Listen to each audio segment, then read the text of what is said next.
Bonjour à tous, j'espère que vous avez passé une bonne semaine sous le regard béni de Dieu et que c'est avec plaisir que vous entamez ce sabbat. En tout cas, que le Seigneur continue à vous bénir, quelles que soient les péripéties que vous avez connaître au cours de cette semaine. Sachez que Dieu veille sur chacun de ses enfants et que tant que nous nous faisons confiance, quoi qu'il arrive, nous avons une espérance. Il revient bientôt nous chercher. En tout cas, bienvenue à tous et bon sabbat. Donc, pour continuer notre rencontre ce soir, nous allons passer au numéro 401 de notre hymne louange et nous allons chanter avec Carole. Bonsoir, Carole. Bonsoir Charles, bonsoir à tous. J'espère que vous vous portez bien, que cette semaine fut agréable sous le regard de Dieu. Nous nous retrouvons à nouveau ce soir, donc c'est bien que sa grâce nous a guidés durant toute cette semaine. Donc comme Charles l'a annoncé, nous allons chanter au numéro 401. Comme d'habitude, vos micros sont fermés, mais nous chantons ensemble.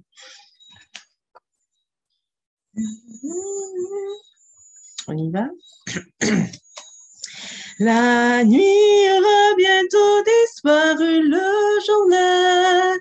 Là-bas, à l'horizon, notre port apparaît. Bientôt, nous toucherons au terme du voyage. Matelot, penchons-nous sur nos rames, courage.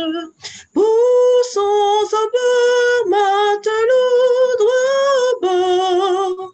Ne craignons pas les vagues en furie. Notre pilote est là pour guider notre effort. Bientôt nous foulerons le sol de la patrie. Confiance au pilote ami, mais en lui seul. Si du brouillard sur nous s'étend, l'épée est seule. Si l'ouragan s'élève et qu'il tonne et qu'il gronde, point de peur, avec nous est le maître du monde. Poussons au bord, matelot, droit à bord. Ne craignons pas les vagues en furie. Notre pilote est là pour guider notre effort. Bientôt nous foulerons le sol de la patrie. Mais voici du matin le lever radieux. Les ombres de la nuit s'effacent dans les cieux. Tout danger est passé, notre course est finie. Gloire et louange soit à Dieu qui l'a béni. Poussons au bord, matelot, droit au bord. Ne craignons pas les vagues en furie. Notre pilote est là pour guider notre effort. Bientôt nous foulerons le sol de la patrie. Merci à tous. À tout à l'heure.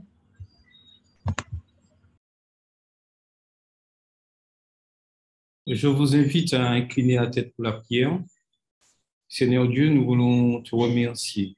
Tu nous as gardé ce souffle de vie et tu nous permets d'être là ce soir, en ce moment, pour assister à ce programme. Nous voulons remettre tout ceci entre tes mains. Nous avons une pensée pour ceux qui sont malades, qui souffrent en ce moment. Nous savons les difficultés qui se trouvent autour de ce monde. Mais nous voulons que chacun puisse toujours fixer les yeux sur toi et que nous puissions toujours nous laisser diriger par ta parole et annoncer cet évangile que tu reviens bientôt, Seigneur. Permets que nous ayons toujours confiance en toi, quoi qu'il arrive. Merci pour tout ce que vous faites pour nous. Nous t'avons fait ton fils pour ta gloire. Amen. Donc, nous continuons en ce soir et nous allons passer à l'instruction du manuel d'église. L'instruction du manuel d'église. Et ce soir, avant de commencer le chapitre responsable d'organisation des églises, comme je vous l'avais promis la semaine dernière, j'aimerais revenir avec vous au niveau de cette partie-là où qu'est-ce qu'il arrive exactement lorsque une église décide de s'éloigner des principes. On pourrait prendre un exemple. Si une église décide de voter dans son fonctionnement que le sabbat n'est plus le sabbat et qu'il décide d'adorer le lundi ou un autre jour, et ce serait le jour d'adoration, et que la majorité de l'Église vote ceci, puisque n'oublions pas que nous avons dit que l'Église est souveraine, mais elle est souveraine tant qu'elle reste sous les principes de l'Église. Donc, si l'Église, dans sa majorité, décide que le jour d'adoration, que ce n'est plus le samedi, et que c'est un autre jour que le samedi, dimanche ou lundi, malheureusement, le manuel d'église prévoit ceci au cas où, si vraiment il y a, je dirais, un manque au niveau des observations des principes de l'église. Alors, il nous est dit là, l'exclusion d'une église pour raison disciplinaire, c'est une mesure rare, car la mission de l'église est de chercher et sauver. Lorsque persistent de graves problèmes tels que l'apostasie, le refus de fonctionner conformément au manuel d'église, ou la rébellion contre la fédération, des efforts systématiques doivent être faits pour éviter d'en arriver à l'exclusion. Le pasteur doit chercher à intensifier la vie spirituelle de l'Église en question par le ministère de la prédication et par celui des visites aux membres d'Église. Avec le concours de la fédération, une série de réunions de réveil doit être organisée pour amener les membres à renouveler leur alliance avec le Seigneur. En cas d'échec, le pasteur, en accord avec le comité de fédération, doit s'entretenir avec l'Église et ses dirigeants, cherchant à apporter la guérison et la réconciliation et à préserver l'Église. Si après cette démarche-là, l'Église reconnaît son erreur et décide de retourner au principe de l'Église, au principe, l'exemple que nous avons pu retourner, disant que le jour du sabbat est le samedi, on doit gagner cette Église. Et on nous dit que vaut mieux remédier ainsi à une situation délicate que de laisser les relations se détériorer, ce qui risquerait d'aboutir à l'exclusion de l'Église. Toutefois, si tous les efforts pour préserver l'Église échouent, le comité de la fédération envisagera avec sérieux l'éventualité de l'exclusion de cette Église.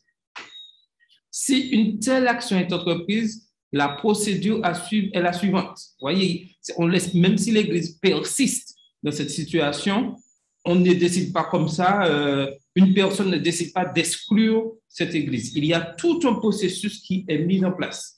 Et la décision, il nous a dit là, la décision recommandant l'exclusion ainsi que les raisons qui la motivent sera présentée à l'Église elle-même lors d'une réunion éducative, afin qu'elle en soit informée et qu'elle la prenne en considération.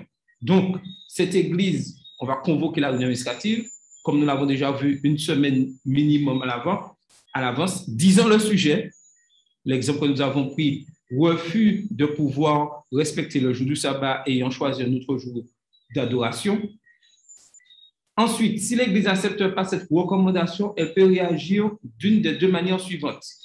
Éliminer les causes qui ont motivé la mesure disciplinaire et accepter les spécifications de la fédération. C'est-à-dire, elle décide, elle reconnaît, elle voit que la fédération va au bout du processus et elle reconnaît son erreur. Donc, le débat est clos, on ferme et elle retourne sur le bon chemin. Demander à la fédération de revenir sur la décision de dissolution ou d'exclusion. Elle a possible de faire appel au comité exécutif de l'Union ou de la division si elle pense que cette remarque est toujours injuste. Remarquez bien, que malgré elle pourrait persister dans son erreur et qu'à 100% dans son erreur, les institutions permettent vraiment que l'Église prenne conscience de son erreur. Et on lui permet d'aller au niveau de l'Union pour solliciter son arbitrage. Si l'Église persiste dans sa rébellion, le comité exécutif de la fédération présentera sa recommandation de dissolution de l'Église est une assemblée de fédération régulière ou convoquée exceptionnellement. Soit il y aura la réunion ordinaire de l'assemblée de la fédération ou une réunion extraordinaire pour l'exclusion de cette Église. Si l'assemblée de la fédération vote l'exclusion, cette décision sera mise en œuvre par la fédération. Donc, tout est fait pour que l'Église soit ramenée sur le bon chemin. Mais si elle persiste à aller à l'encontre des principes de l'Église et du manuel d'Église, les textes prévoient que cette Église soit exclue. Dieu merci, c'est une décision très, très, très rare et qui arrive très rarement. Mais elle existe parce que nous savons tous qu'au sein de l'Église, il y a le bon grain et l'ivraie. Et des fois, l'ivraie prend le dessus et les principes sont là pour pouvoir, le manuel d'Église, pour pouvoir vraiment rester dans le droit chemin. Donc, c'est la parenthèse, comme j'avais promis la semaine dernière, que j'ai faite sur lorsqu'une église peut être exclue si vraiment elle persiste ici à errer sur les principes de l'Église. Donc, est-ce que quelqu'un a une question ou quelque chose à ajouter au niveau de ce chapitre? J'ai répondu à la question posée la semaine dernière. Ma question, est-ce que c'est ce même type d'agissement qu'on a envers l'Église? Est-ce que si c'est un seul membre, est-ce qu'on a le même type d'agissement par rapport à ce membre? Alors, le même type d'agissement, ce qu'on avait vu la semaine dernière, et depuis 2 semaines, pardon, même et au niveau de la discipline, le même type d'agissement doit être effectué vis-à-vis de membres. Le membre persiste, le pasteur vient le voir, le comité, comme le dit Jésus dans Matthieu, j'ai oublié le chapitre, ou avec son tout cas péché, vois-le, sinon vient avec un autre témoin, voit avec l'ancien, etc. Donc, cette démarche-là, pour un membre qui va à l'encontre des principes de l'Église, cette même démarche-là doit être appliquée. Et comme je l'ai dit la semaine dernière, lorsque nous respectons les principes de l'Église, nous corrigeons environ 80% des problèmes de l'Église. Et le plus souvent, c'est parce que nous ne respectons pas les principes que nous avons ce genre de déviance. Oui, Carole? C'est Matthieu 18. Hein? Matthieu 18. Merci beaucoup, ma Carole. Donc, y aurait-il une autre question sur cette partie-là? Ou si j'ai tout été clair? Donc, je continue. Donc, nous passons maintenant au chapitre responsable et organisation des églises locales. Comme nous l'avons vu, l'église adventiste du 7e jour est divisée en églises locales et il y a des règles, des organisations et elle est dirigée par des hommes. Et il y a des responsables. Et le manuel d'église nous dit, choisir des responsables de qualité est important pour la prospérité de l'église, qui doit prendre cette décision avec la plus grande prudence quand il s'agit d'appeler des hommes et des femmes à occuper des postes impliquant une responsabilité sacrée. Donc, déjà là, nous voyons que lorsqu'on est nommé responsable au niveau de l'Église, c'est une responsabilité sacrée. Ce n'est pas quelque chose qu'on fait comme ça. Bon, non, c'est une responsabilité sacrée. On est responsable de la fonction auquel on a été confié. Et surtout, nous sommes appelés à être prudents dans les personnes qui seront choisies. 3, discerne parmi tout le peuple des hommes de valeur, craignant Dieu, des hommes loyaux qui détestent le gain malhonnête. Nomme les chefs de 1000, chefs de 100, chefs de 50 et chefs de 10. Exode 18, verset 21. Et c'est sur ce principe-là que l'Église adventiste du 7e jour se base pour placer des hommes à des postes spécifiques afin de pouvoir faire avancer l'œuvre. Et ce qu'on demande surtout de ces hommes, c'est des hommes loyaux qui détestent le gain malhonnête. C'est le but principal, c'est la qualité principale qui est demandée à ces hommes et ces femmes. Et dans Acte 6, verset 3, il est dit, « Choisissez plutôt parmi vous, frères, 7 hommes que l'on rende un bon témoignage, remplis d'esprit de sagesse, et nous les chargerons de cela. » Voilà encore le deuxième aspect que l'Église adventiste suit pour pouvoir nommer des responsables. Des hommes que l'on rende un bon témoignage, remplis d'esprit et de sagesse, et nous les chargerons de la mission de diriger l'Église. Il faut aussi que ceux du dehors lui rendent un beau témoignage pour qu'ils ne tombent pas dans le discrédit et dans les pièges du diable. Et c'est le des 3e principes que l'Église adventiste a mis en place. Et ce texte se trouve dans 1 Timothée 3, verset 7. Et ce que tu as entendu de moi, en présence de beaucoup de témoins, confie-le à des gens dignes de confiance qui seront capables à leur tour de leur enseigner à d'autres. Et là, c'est le 4e point. Il faut que ces personnes nommées au poste de responsabilité soient capables à leur tour d'enseigner à d'autres. C'est-à-dire, lorsque nous avons une responsabilité au sein de l'Église, ce n'est pas là que je dirige mon département, je fais tout.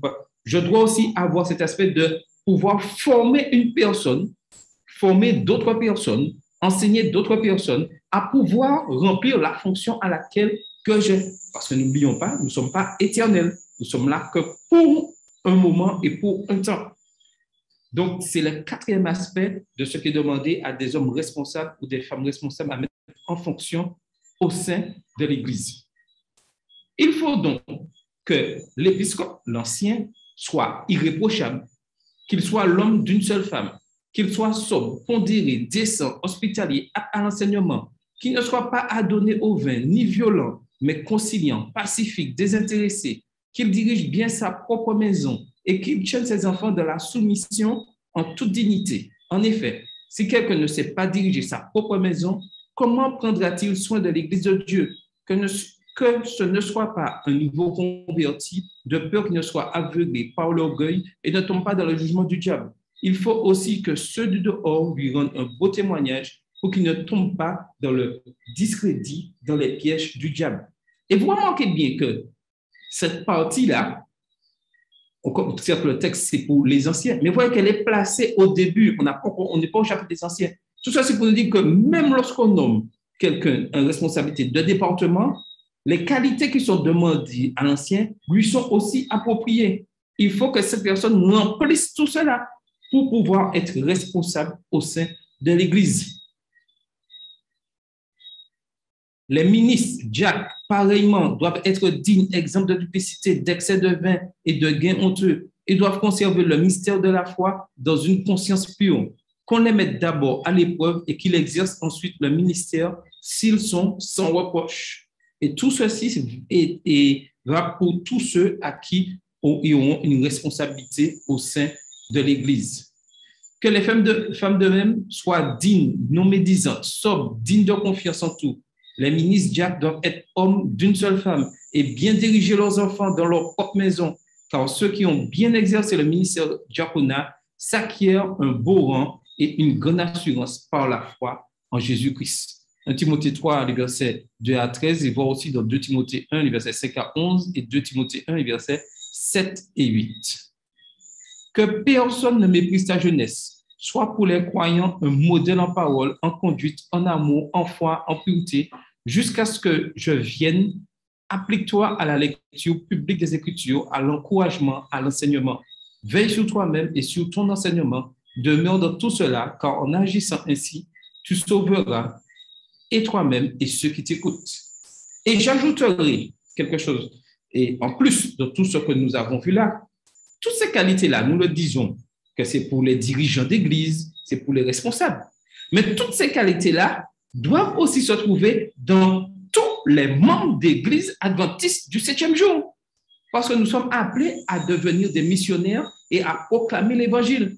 Et lorsque nous avons cette identité, ces choses en nous, nous avons un témoignage fort et puissant. Donc, j'encourage tous les adventistes du 7e jour, tous ceux qui veulent participer à cette vie de l'Église en tant qu'adventistes du 7e jour, les sympathisants, à avoir toutes ces qualités dans leur vie. Parce que cela ne sert pas uniquement dans l'Église, dans les fonctions de l'Église, mais cela nous sert aussi dans notre relation avec Dieu et dans le témoignage que nous donnons. Donc, il est bien que chacun d'entre nous ayons ces qualités afin de pouvoir faire avancer l'Église. Donc, avant de continuer, est-ce que quelqu'un aurait une question, aimerait d'autres explications ou tout est clair? Oui, j'aimerais juste faire un petit retour sur la diapo précédente et préciser qu'il s'agit de titre 2. Hein. Voilà, pas titre, oui. Alors, c'est titre 1 et titre 2. Et puis, la deuxième chose que je voudrais dire, c'est à l'ouïe de tout ça, enfin, quand on lit tout ça en tout cas, on a l'impression qu'il n'y a pas grand monde qui pourrait être responsable d'église de nos jours. Voilà. Alors, j'aimerais savoir, enfin, d'où ma question, est-ce que irréprochable, justement, veut dire sans péché? Non, irréprochable ne veut pas dire sans péché. Parce C'est que juste pour avoir une précision. nous commettons tous des péchés. C'est-à-dire que nous allons, au fur et à mesure, nous sanctifions, nous cherchons à être, je dirais, et à ressembler à Christ. Nous faisons tout pour ressembler à Christ. Si j'ai l'habitude de porter, d'avoir et que de mauvaises paroles sortent de ma bouche, je ne peux pas être responsable. Et je dirais même, je ne suis pas digne d'être membre de l'Église adventiste du 7e jour. Il y a des choses que je dois corriger.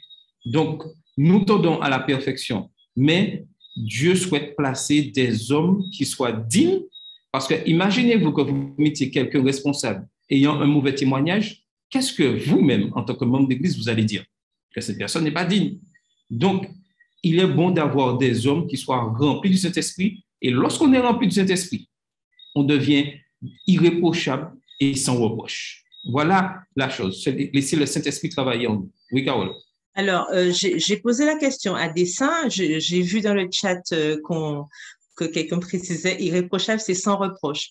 Alors, justement, je pose la question parce que souvent, lorsque nous arrivons au moment des nominations et que nous siégeons dans les commissions, on n'a pas toujours l'impression, même quand on nomme au sein de l'Assemblée, on n'a pas toujours l'impression que ces choix sont faits d'après justement ce qui est conseillé dans le manuel, mais on a plutôt l'impression que c'est du copinage, parce qu'on ne vit pas au pays des bisounours, il faut qu'on soit franc.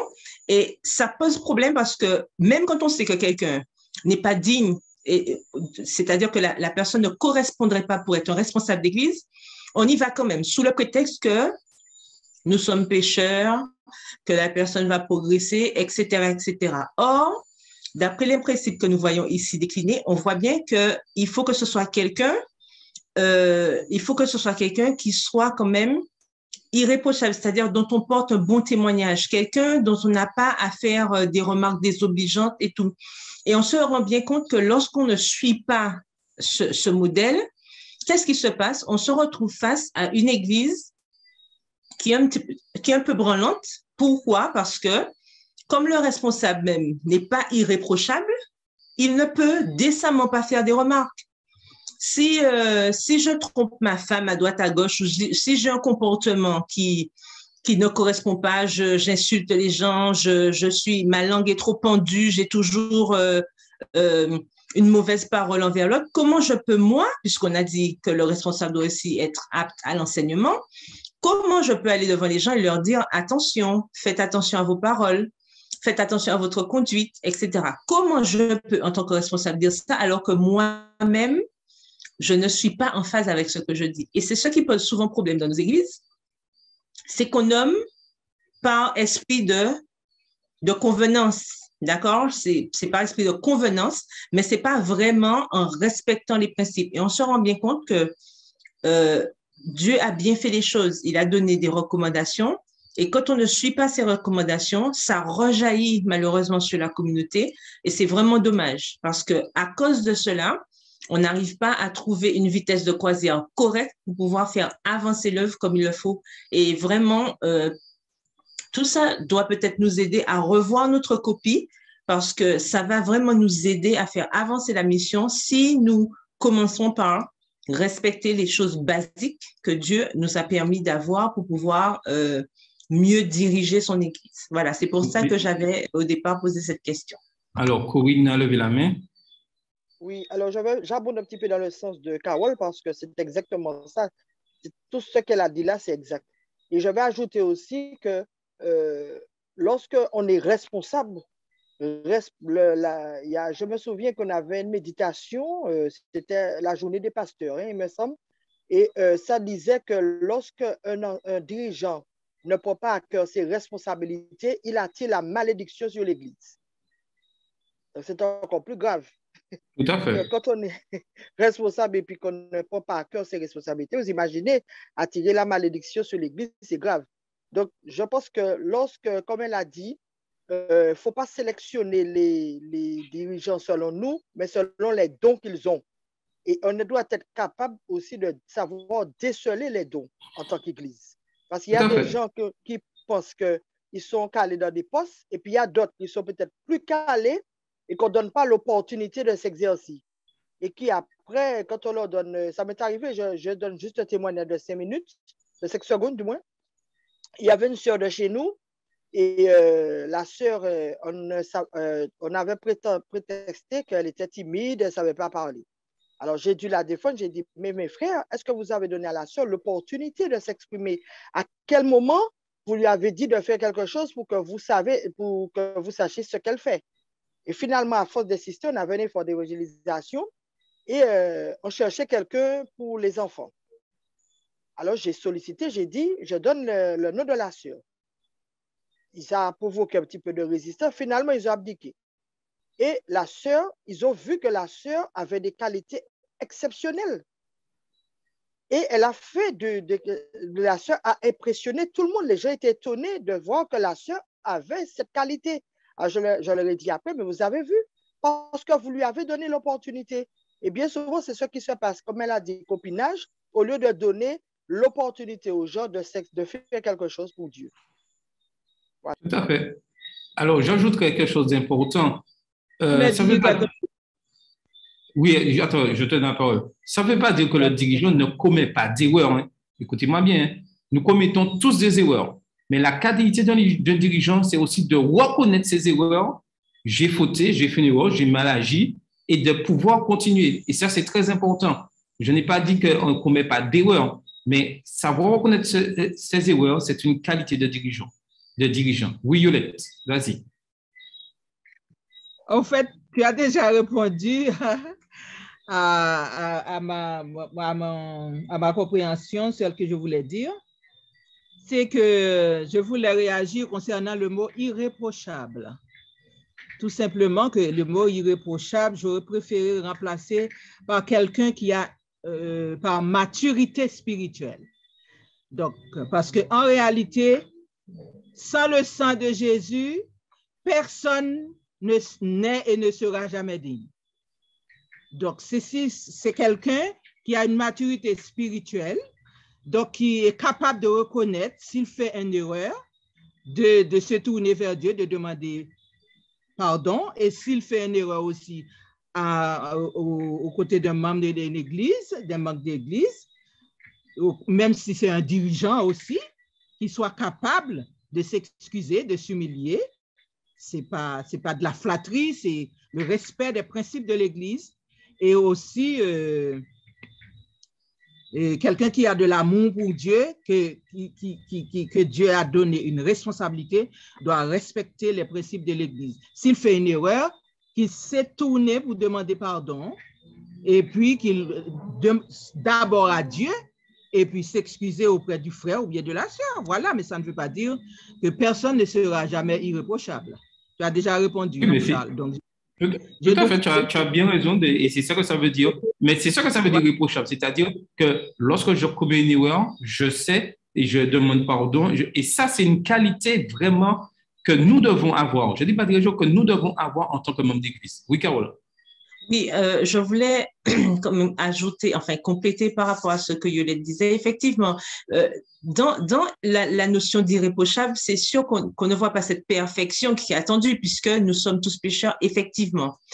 Mais là, quand il s'agit des nominations, c'est-à-dire quand il s'agit de responsabilité, comme disait Corinne tout à l'heure, certes, il y a des aptitudes à avoir, mais il y a aussi un comportement qui va avec.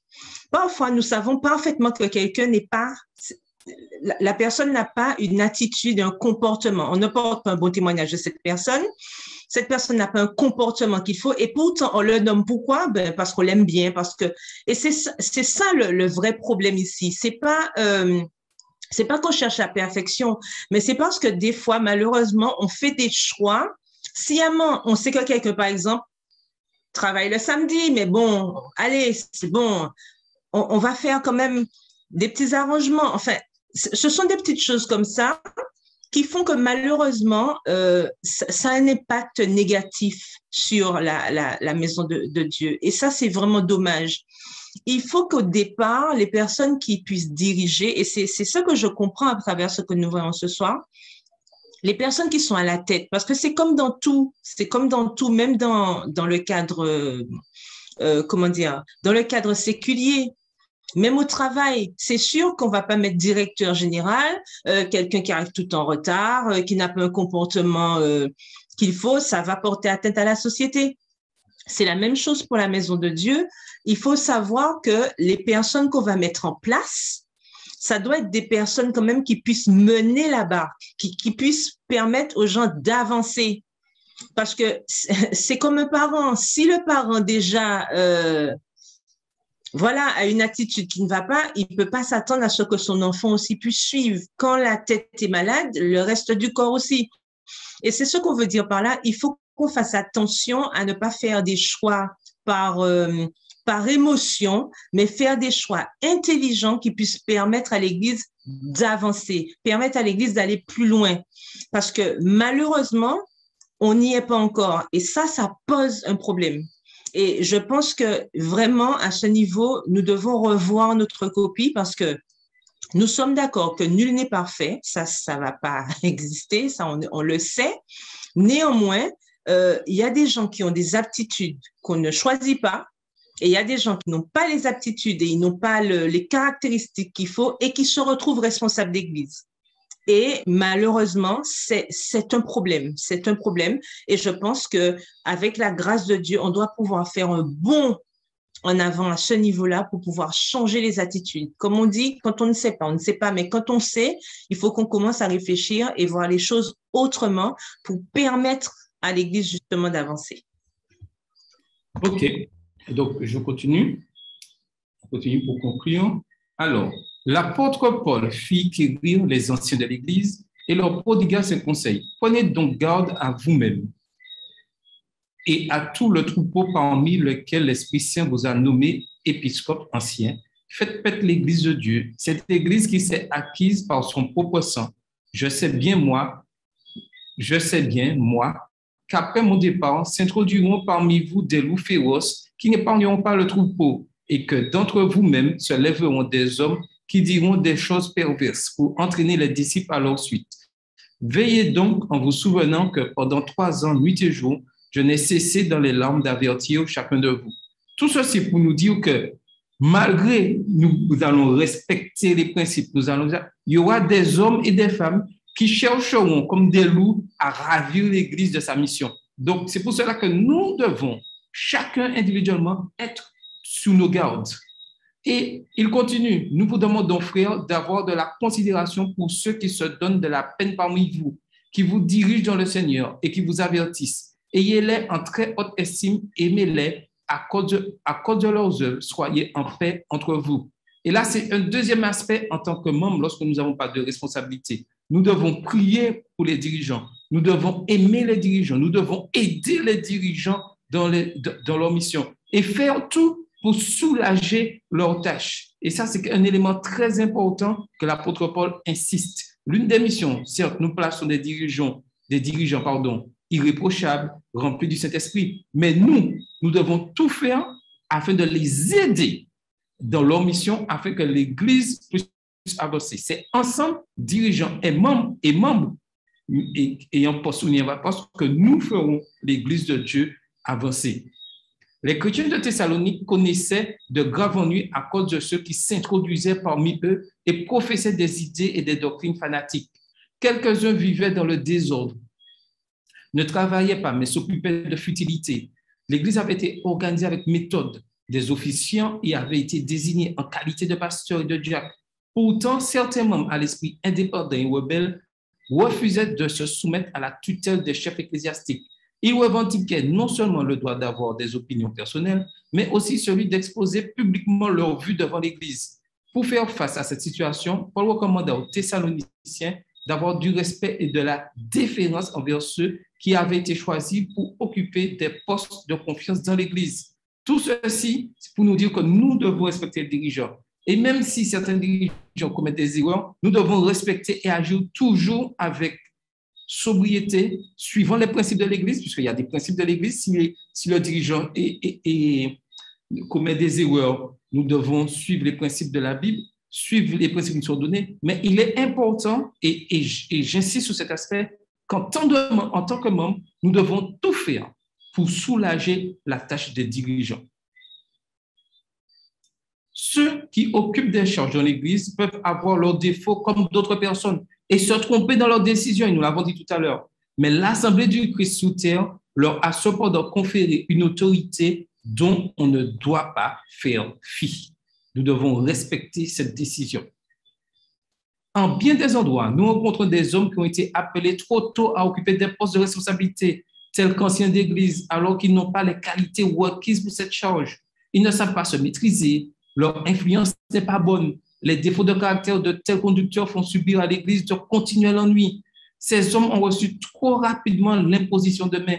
Et c'est Mme White qui le dit dans Testimonies for the Church, volume 4, pages 406 et 407. Déjà, elle écrivait ça dans son temps, et malheureusement, nous vivons ce genre de situation dans l'Église. Par le Saint-Esprit, par la grâce de Dieu, et si nous comprenons bien ces instructions de manuel d'Église, nous pouvons renverser les choses.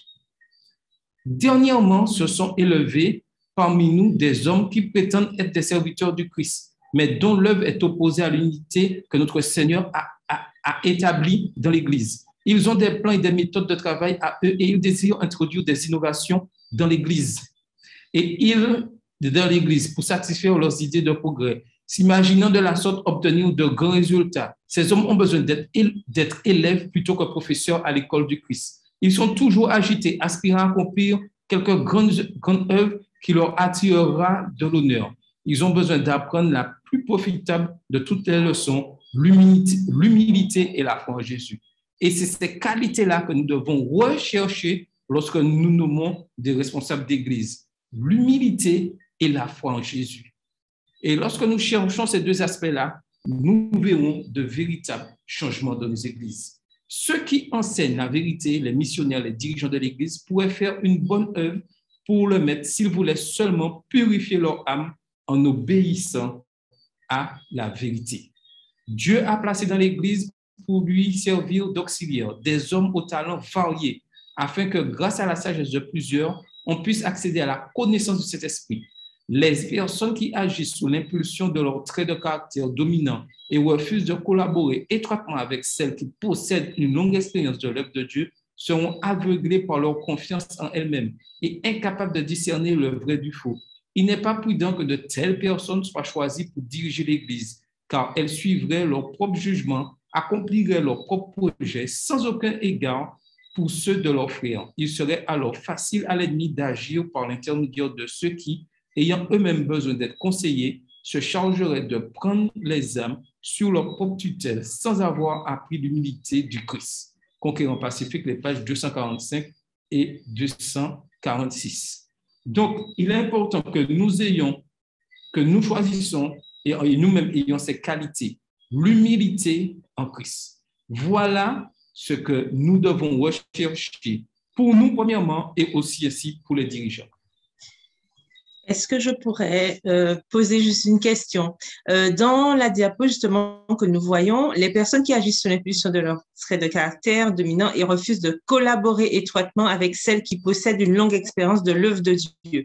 Alors, est-ce que cette collaboration, c'est à tout prix? Alors, je m'explique. Si, par exemple, un responsable d'église voit que ça ne va pas dans le bon sens, c'est-à-dire qu'on ne va pas dans le sens pour respecter les principes de Dieu. C'est vrai que je vois longue espérance de l'œuvre de Dieu. Ça veut dire que les personnes vont dans le bon sens. Mais si toutefois, un responsable voit que ça ne va pas dans le bon sens, est-ce que cette personne va tomber dans cette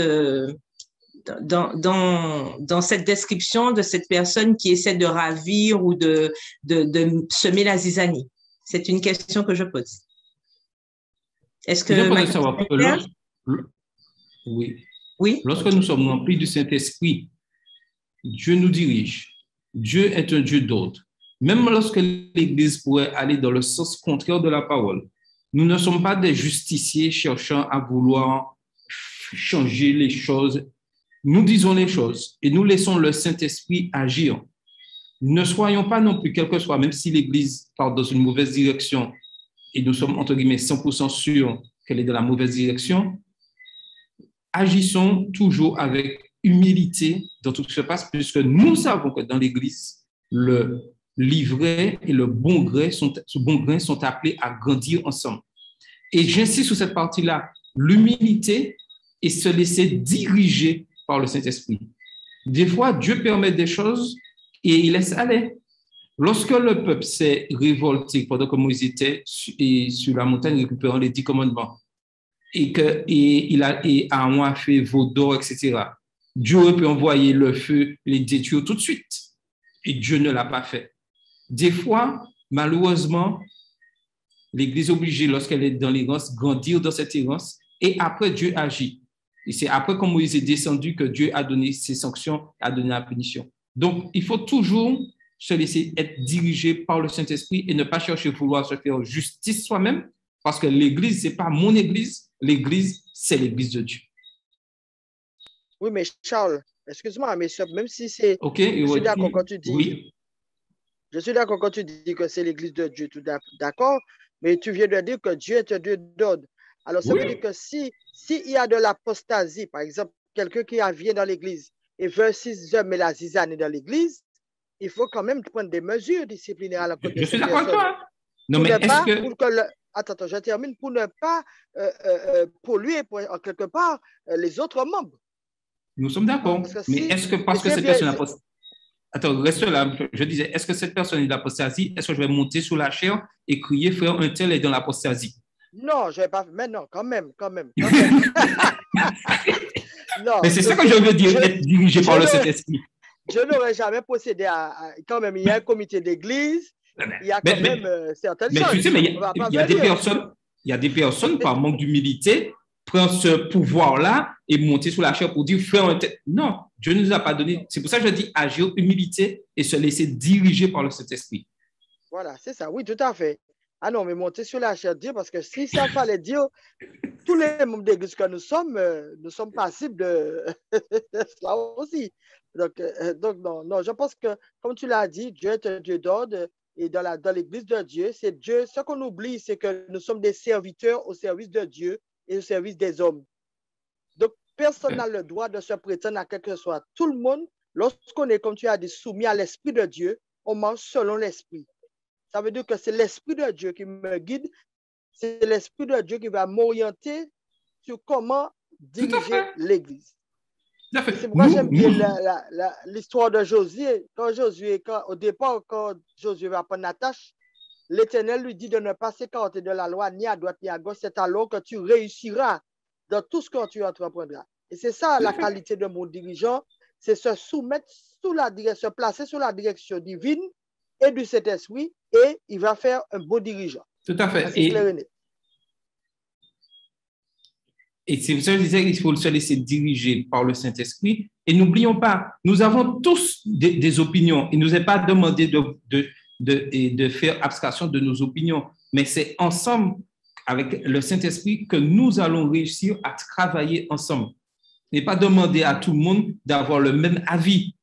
Tout le monde a des avis différents, mais dirigé par le Saint-Esprit, nous allons de l'avant pour faire avancer l'Église. Et voici c'est ça, l'humilité en Christ que nous devons avoir. Donc, la semaine prochaine, si Dieu veut, nous verrons membres de l'Église locale, exemplarité des responsables en matière de dîmes, nul ne délégué d'office, partage des responsabilités, radiation et réadmission et durée des mandats.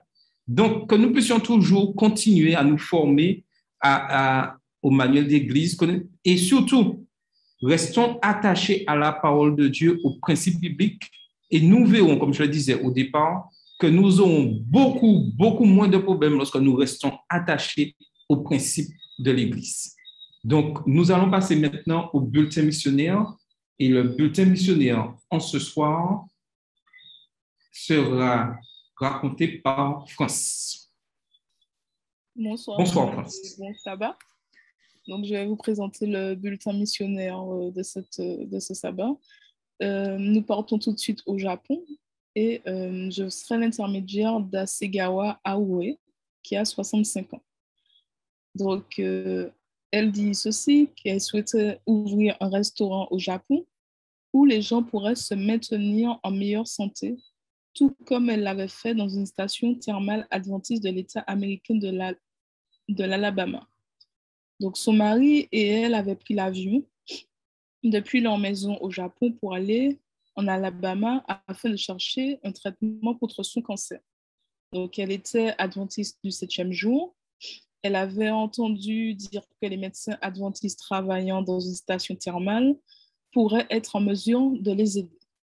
Donc, son mari n'était pas chrétien et comme il mangeait des aliments végétaliens et faisait de l'exercice, leur corps a commencé à changer. Donc, elle dit qu'elle a perdu beaucoup de poids. Son mari a arrêté de fumer. Il a aussi commencé à lire la Bible et il a été baptisé à l'Institut. Ensuite, malheureusement, son mari est mort une semaine après son baptême. Il n'avait que 56 ans. Elle était triste, Hasegawa était triste, mais elle était aussi heureuse parce qu'ils avaient convenu de se retrouver au ciel. De retour au Japon, elle a compté ses économies et elle a réalisé qu'elle avait plus qu'assez pour vivre.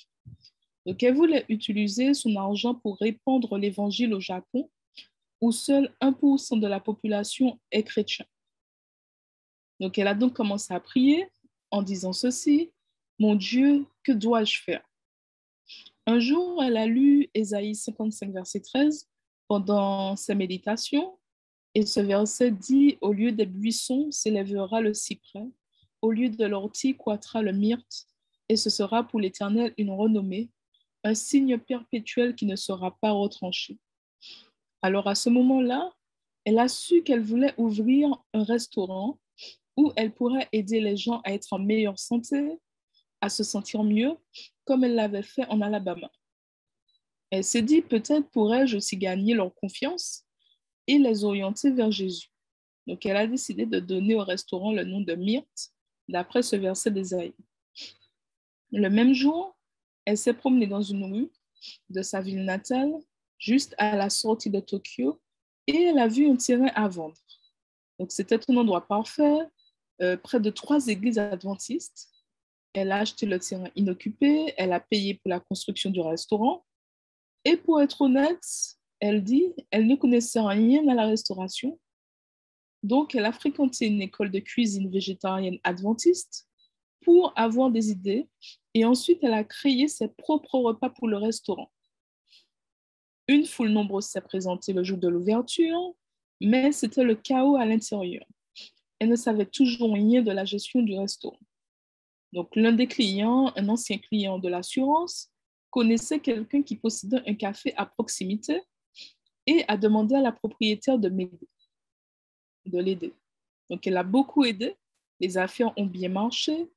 Myrte est l'un des rares restaurants totalement végétariens de la région de Tokyo. Et elle va à son travail dans les assurances le matin. Ensuite, elle va au restaurant à 11h et elle sert les clients de midi jusqu'à 14h. Et évidemment, le restaurant est fermé le jour du sabbat. Donc, ce restaurant lui a donné l'occasion de faire plus que fournir des aliments sains. Une habituée du restaurant qui est atteinte d'un cancer du sein a demandé des informations sur un mode de vie sain. Elle a partagé avec elle de la littérature adventiste. Une autre habituée, une femme célibataire, lui a dit qu'elle cherchait de nouveaux amis. Donc, elle l'a invitée à visiter son église et elle est venue plusieurs fois. Donc, le but principal du restaurant, c'est de conduire les gens à Jésus.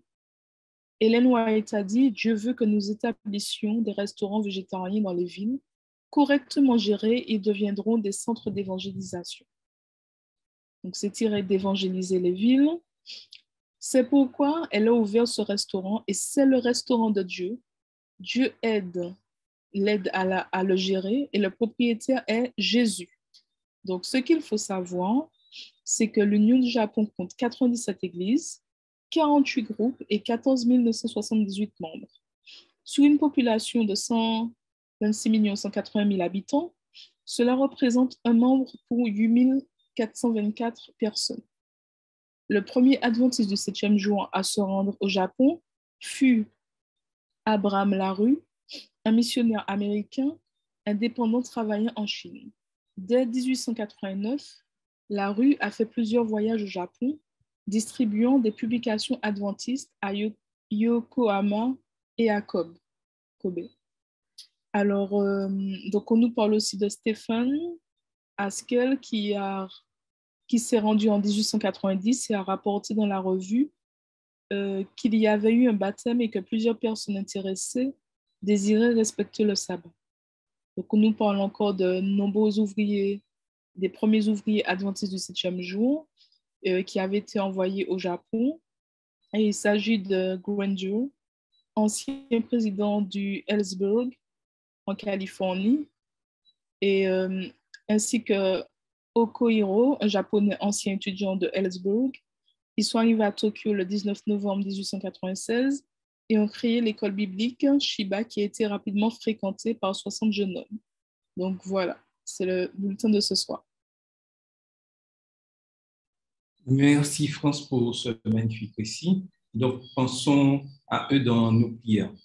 Maintenant, nous allons passer à notre moment clé, moment important, moment au niveau de la discussion de la leçon de l'école du sabbat. Et cette semaine, nous avons vu une leçon particulière, riche en éléments très importants et qui nous permet toujours de pouvoir continuer à servir fidèlement, à partager tout ce que le Seigneur nous demande à continuer à faire dans les livres du Deutéronome. Alors, donnez-moi 2 minutes, le temps que je retrouve la diapo.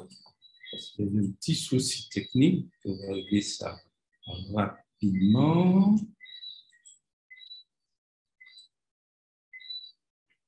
Ici.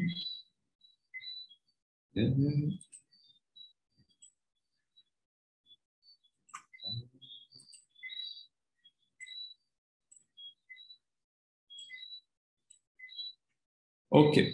Et le titre de la leçon était « L'étranger qui est dans tes portes ». L'histoire de Dieu, réécrivant de nouvelles tables de sa loi, est une histoire de grâce et d'amour patient pour Israël. Et cette patience et cet amour est pour nous et Dieu l'apporte pour nous aujourd'hui, à nous qui vivons dans ce monde au XXIe siècle. Dieu est amour et patient envers chacun d'entre nous, envers son peuple. Les temps anciens, lorsqu'une alliance se rompt, le renouvellement de l'alliance impliquait la préparation de nouveaux documents de traité. C'est dans le contexte de l'événement honteux d'Horeb que Moïse exhorta Israël à renouveler son alliance et à préparer un nouveau serment d'allégeance dans lequel l'exigence de Dieu pour son peuple était spécifiée. Ces versets rassemblent divers thèmes autour du principe de l'amour, à savoir l'amour pour le Seigneur, le premier commandement, l'amour comme réponse à l'amour et au pardon de Dieu, l'amour de son prochain, et plus particulièrement l'amour de l'étranger, le deuxième commandement, parce que Dieu l'aimait. Thème clé que nous allons parler en ce soir, la nouvelle alliance. Bien que l'alliance soit éternelle, il y a toujours la nécessité de la renouveler, circoncire le cœur.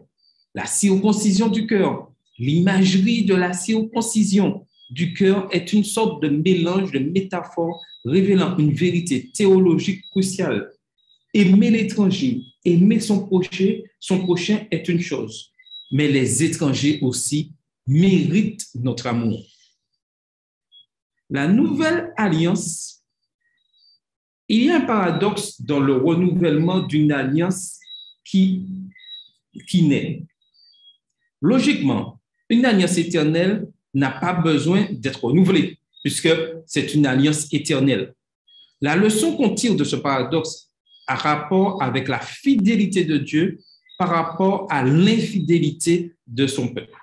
Et nous voyons là un aspect très important où, dans toute l'histoire de Dieu avec son peuple, au temps d'Israël et à notre temps aujourd'hui, nous remarquons que Dieu est toujours fidèle à sa parole et que le plus souvent, c'est nous qui sommes infidèles à notre relation avec Dieu.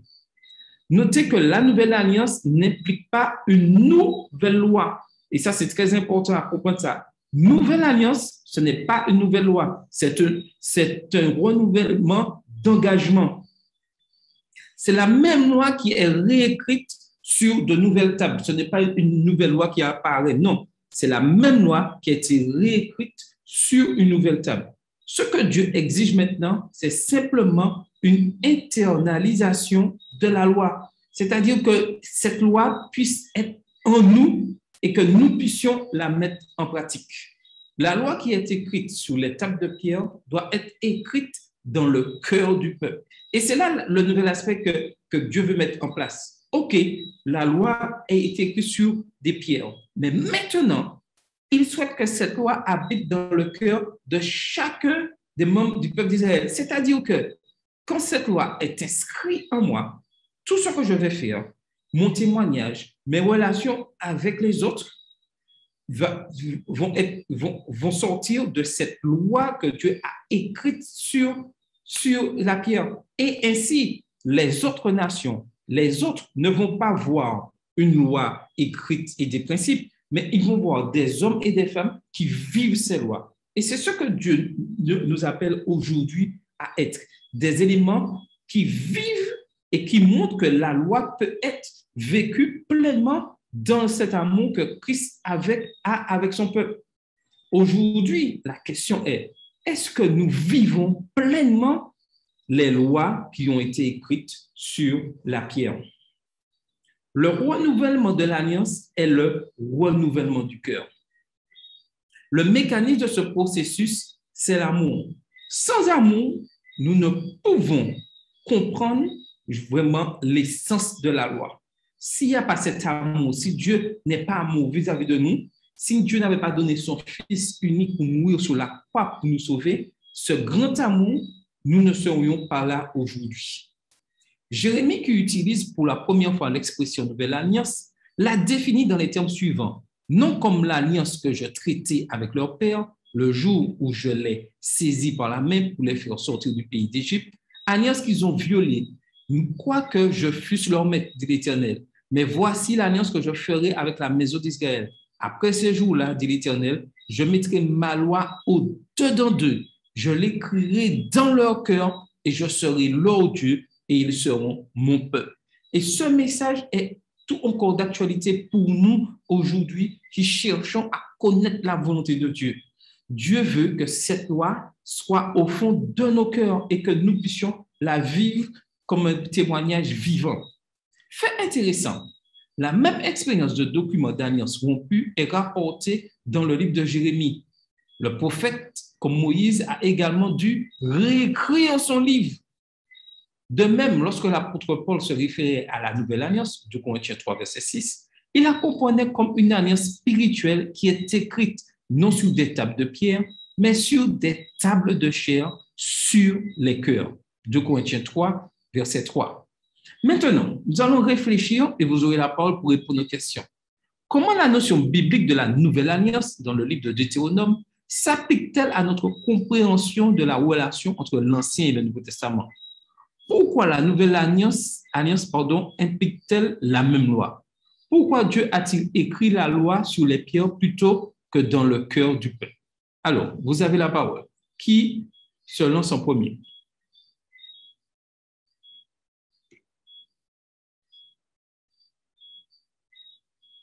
Alors, qui voudrait répondre déjà à la première question?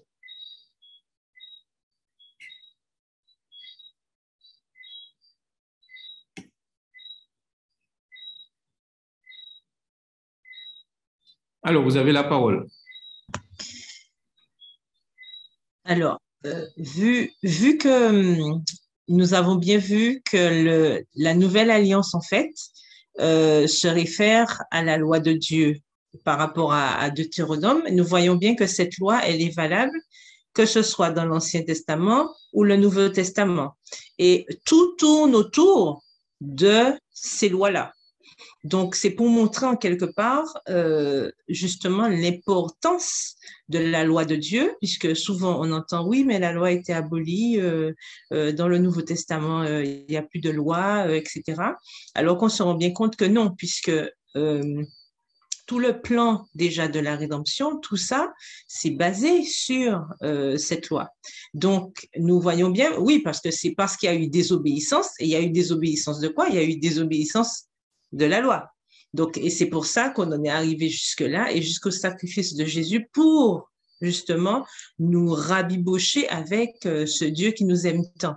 Donc, nous voyons bien qu'il y a une continuité entre ce qui s'est passé dans l'Ancien Testament et le Nouveau Testament et qu'on ne peut pas dissocier les deux puisque l'un implique l'autre en fait. Un testament implique l'autre testament. Donc, il est important pour nous de voir tout ça dans son ensemble et pas comme quelque chose d'ancien qui est complètement passé et voilà, tout ce qui est nouveau qui remplace. Au contraire, l'Ancien Testament complète le Nouveau Testament et donc la Nouvelle Alliance ne fait que compléter cette alliance qui avait été faite au départ. OK. Quelqu'un d'autre voudrait-il ajouter quelque chose? Donc, il est important de comprendre que c'est la même loi qui nous dirige et que cette alliance que Dieu renouvelle, dans l'apôtre Paul, et que certains disent que c'est une nouvelle alliance et que la loi est abolie, ce n'est pas vrai. Cette nouvelle alliance, c'est que Dieu maintenant veut la mettre dans nos cœurs et que nous puissions la vivre pleinement dans tout ce que nous faisons. Et il est important qu'on peut se demander pourquoi Dieu, comme la dernière question, a écrit que la loi sur les pierres plutôt que dans le cœur du peuple. Parce qu'au départ, Dieu voulait instaurer que ça soit écrit et ça se voit. Et qu'au fur et à mesure, ce témoignage du peuple, parce que c'était le plan de Dieu, qu'ils puissent connaître cette loi écrite et que leur témoignage vis-à-vis des autres peuples puisse être vraiment fort et que les autres peuples puissent adhérer à cette loi. Malheureusement, le peuple d'Israël n'a pas rempli cette fonction. Et aujourd'hui, nous devons faire attention parce que c'est ce que Dieu nous appelle à faire en tant que Église adventiste du 7e jour, en tant que membre étudiant la parole de Dieu, à ce que cette loi puisse être un bon témoignage. Mais la question est, est-ce que je rends ce témoignage que Dieu souhaite que je rende? Oui, Carole. Et en complément à ce que tu disais, par rapport à cette dernière question, nous voyons bien que l'Éternel, à 2 reprises, a décidé qu'il fallait que cette loi, elle soit écrite. Pourquoi? Parce que, comme on dit souvent, on connaît hein, cet adage qui dit les paroles s'en vont, mais les écritures restent en fait. Parce qu'on sait que quand on écrit, c'est immuable. Quelque chose qui est écrit, c'est pour ça qu'en général, les contrats, tout ce qui est important, on voit bien que ça passe par de l'écrit. Quand on signe quelque chose, parce qu'on sait que quand il y aura signature, quand il y aura une écriture quelque part, ça donne une légitimité à quelque chose. Et je pense que Dieu, dans son omniscience, de toute façon, il savait très bien que, oublieux comme nous le sommes, certainement, il fallait qu'il y ait quelque part une trace de ce qu'il avait dit, de ce qu'il avait commandé. Et nous avons encore, jusqu'à maintenant, à l'époque d'Israël, c'était l'étape de Pierre. Aujourd'hui, nous avons encore sa parole, donc encore des écrits qui nous montrent bien ce qu'il attend de nous. Et donc, c'est important pour nous. C'est vrai qu'une fois que nous avons étudié cette parole, que nous avons compris les choses, c'est vrai que ça reste dans notre cœur parce que à partir du moment où notre cœur est touché et que nous laissons le Saint-Esprit transformer nos vies, forcément, ça rejaillit à l'extérieur, puisque c'est de l'abondance du cœur que la bouche parle. Donc, c'est vrai que ce qu'on aura emmagasiné à l'intérieur de manière sincère avec Dieu, forcément, ça aura un impact sur ceux qui sont autour de nous. Et c'est vrai que Israël, malheureusement, ils ont eu aussi ces écrits.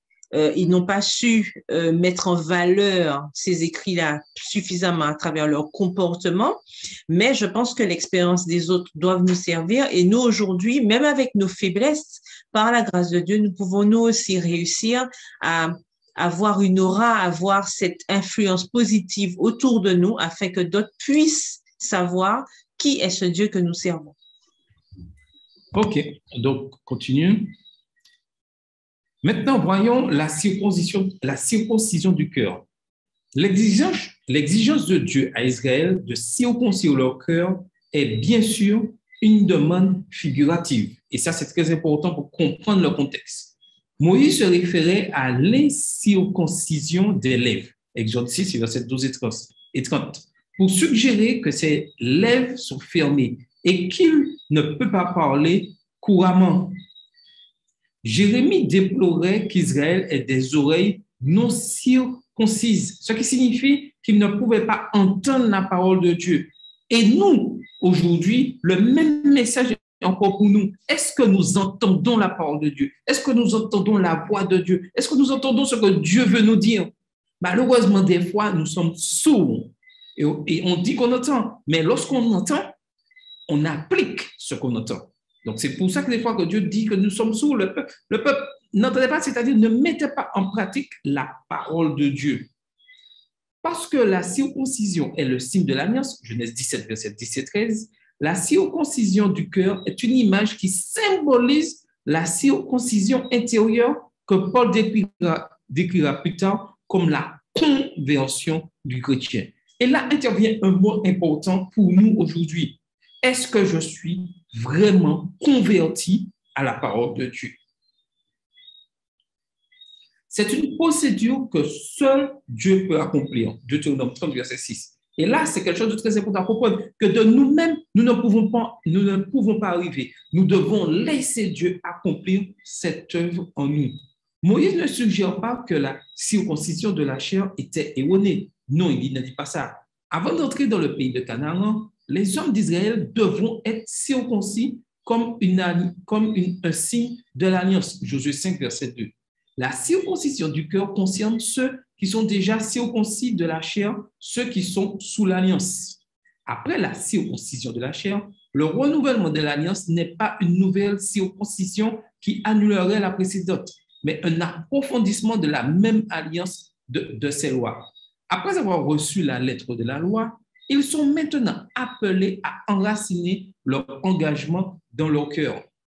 Cela implique non seulement de s'abstenir de faire le mal, mais plus important encore, de ne pas désirer faire le mal.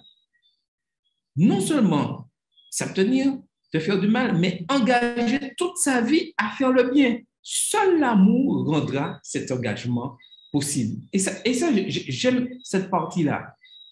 S'abstenir de faire le mal, mais plus important encore, de ne pas désirer. S'abstenir de faire le mal, mais s'engager toute sa vie à faire le bien. Et ça, c'est l'œuvre de la sanctification. C'est pourquoi l'exigence de Dieu à ce stade est une alliance basée sur l'amour et est par conséquent plus exigeante et plus approfondie. Maintenant, j'ai quelques questions pour vous afin de bien comprendre ce que Dieu veut nous dire dans cette partie-là. Qu'est-ce qui rend une alliance fondée sur l'amour plus exigeante qu'une alliance fondée sur la loi? Au même moment, quels sont les risques du fait de mettre l'accent sur l'amour au détriment de la rigueur de la justice? Comment l'image de la circoncision du cœur se rapporte-t-elle à l'image d'un courrier? Alors, vous avez la parole pour échanger sur ce point-là. Et la deuxième question est vraiment pertinente de notre façon aujourd'hui que nous allons comprendre les choses. Donc, qui voudrait intervenir?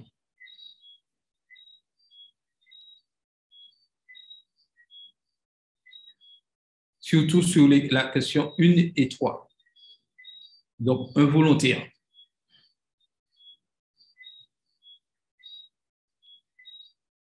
Sinon, Carole va nous éclairer à nouveau sur la question.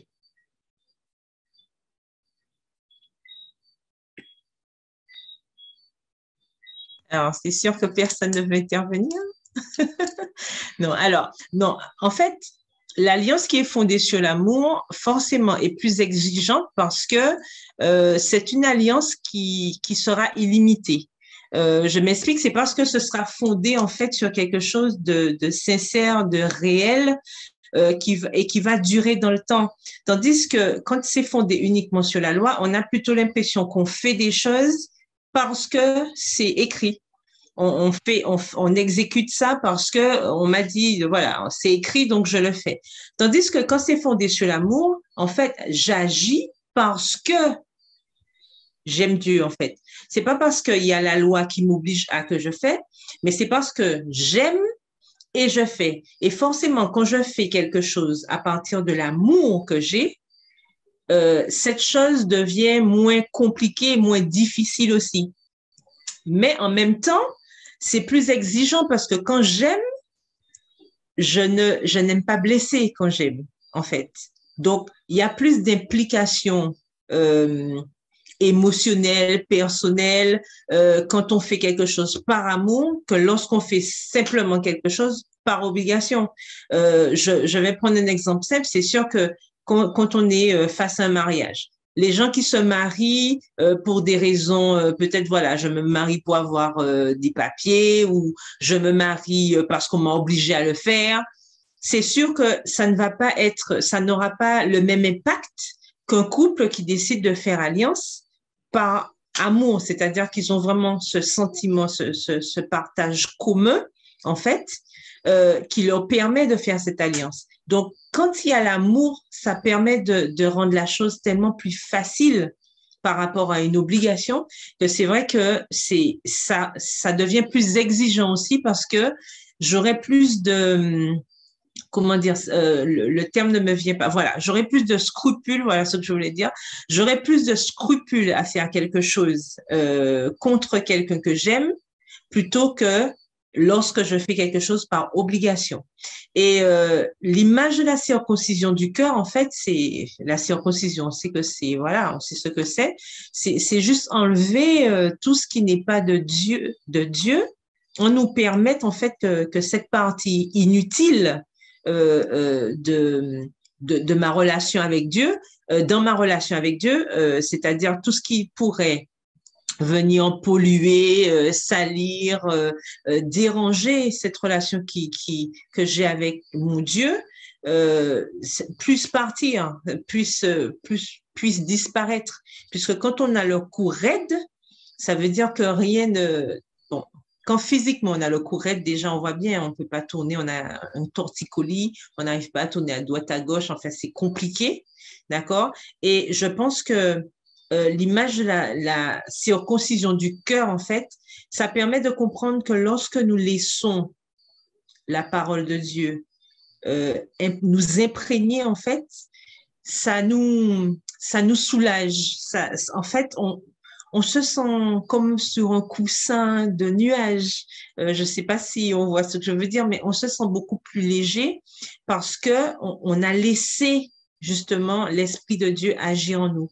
Et quand on se ferme justement au conseil que Dieu peut nous donner, à l'instruction que nous pouvons avoir, on se rend bien compte qu'au final, on finit avec une véritable douleur, quoi. C'est un véritable torticolis, en fait, parce qu'on se rend compte que les choix que nous faisons nous mènent directement à un mur et c'est même pas bon ni pour notre santé physique, ni pour notre santé spirituelle.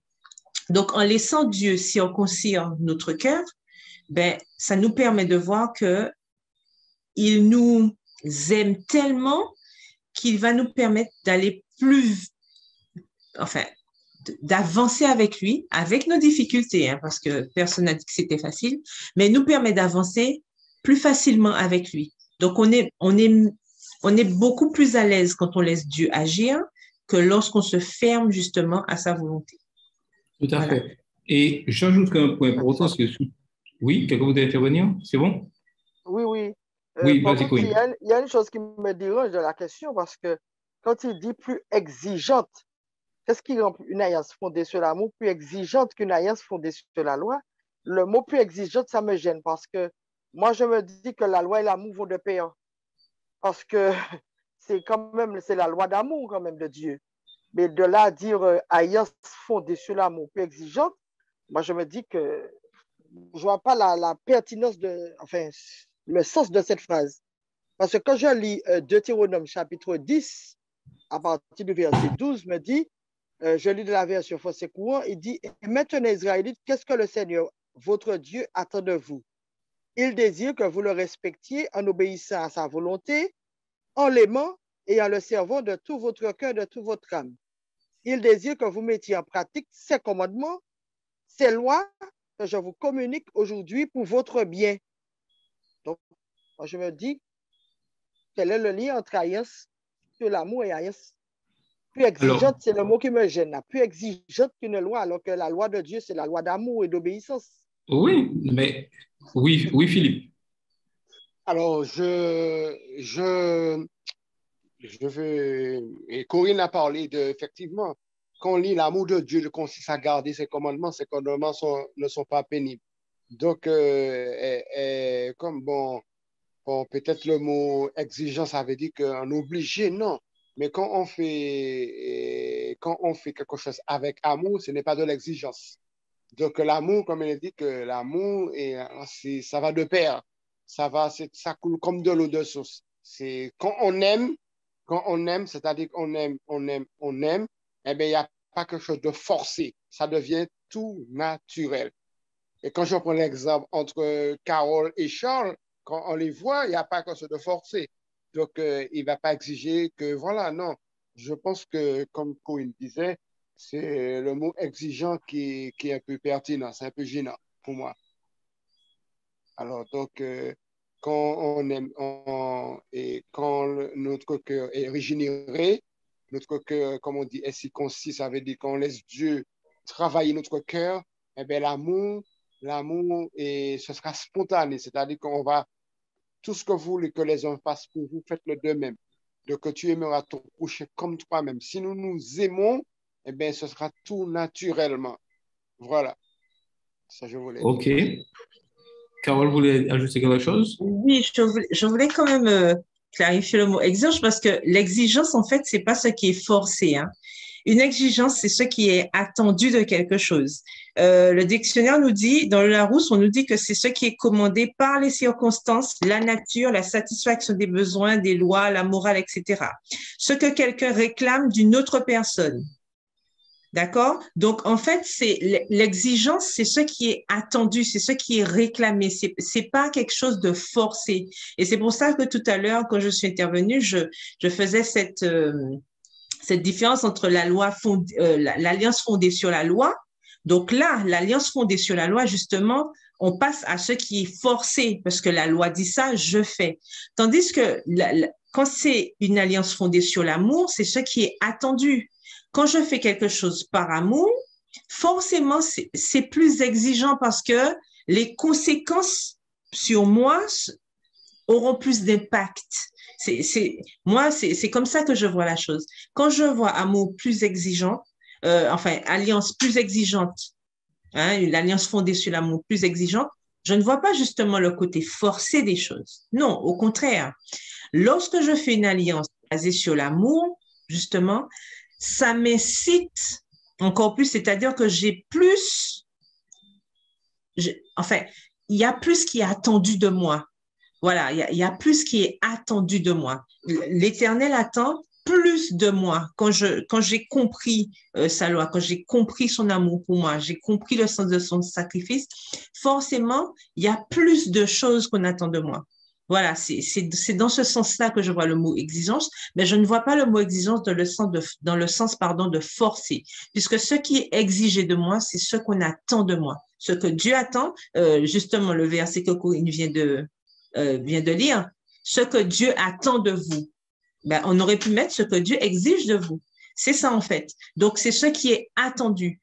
L'Éternel attend de nous que nous ayons, justement, de par l'alliance que nous avons faite avec lui, que nous ayons cette attitude qui est liée à cette alliance. Et forcément, on voit par rapport au peuple d'Israël, si on prend l'exemple, le fait que le peuple d'Israël ait été choisi par Dieu, vous serez d'accord avec moi certainement pour dire qu'il y avait une exigence. L'Éternel attendait beaucoup plus des enfants d'Israël que des autres peuples parce qu'il leur avait confié quelque chose. C'est la même chose pour nous. Nous avons une mission qu'on nous a donnée, donc l'exigence est plus forte. On attend beaucoup plus de nous que les autres, puisque nous avons une certaine connaissance. Donc, nous avons une responsabilité qui vient avec. Et l'exigence, c'est dans le sens de cette responsabilité. Voilà, c'est ça que on voulait, c'est dans ce sens que je voulais aller justement quand j'ai parlé de cette différence entre la loi l'alliance fondée sur la loi, l'alliance fondée sur l'amour en fait. Oui, Philippe, vous voulez dire quelque chose? Excuse-moi. Attends, Corinne, vas-y, Corinne. Oui, excuse-moi, parce que peut-être qu'on ne s'est pas trop bien compris, parce que ce que je dis, que je parle plus exigeante, parce que là, j'ai l'impression qu'on fait la différence entre l'amour et la loi. Parce qu'on dit de côté, alliance fondée sur l'amour, et ensuite, alliance fondée sur la loi. Moi, je dis que ce n'est pas alliance fondée, c'est une alliance d'amour et de loi. Mais là, on fait la distinction entre deux choses, c'est-à-dire une alliance fondée, on te dit plus exigeante qu'une alliance fondée sur la loi. Pour moi, il n'y a pas de différence entre la loi et l'amour, puisque les deux font de pair. C'est une alliance qui est basée sur la loi et l'amour.